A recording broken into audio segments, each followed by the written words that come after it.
tu peux avoir envie de décorer tes objets. On peut bien sûr coller des petites choses dessus, mais il faut une colle spéciale pour que ça tienne bien.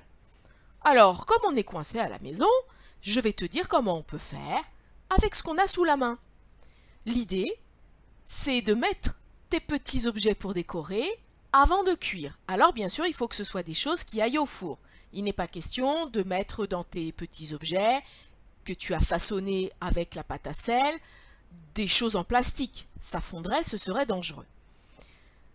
Donc, on va plutôt prendre des choses alimentaires. Par exemple, des graines.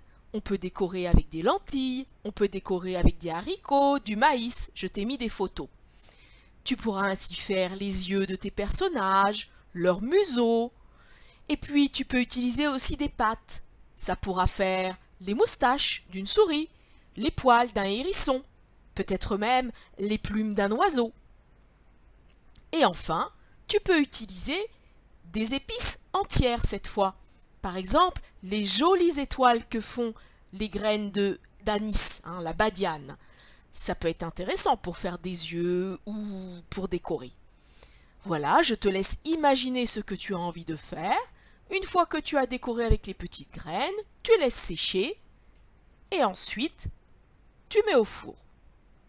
Une dernière petite astuce, si tu veux juste que ton petit personnage soit doré, comme la couleur du soleil par exemple, tu peux aussi battre le jaune d'un œuf et au pinceau le recouvrir. Il ne faut pas cuire trop fort pour pas que ça grille. Ça fera joliment doré comme un gâteau. Tu sais, quand on fait une galette par exemple, on met du jaune d'œuf dessus pour la faire dorer. C'est le même principe.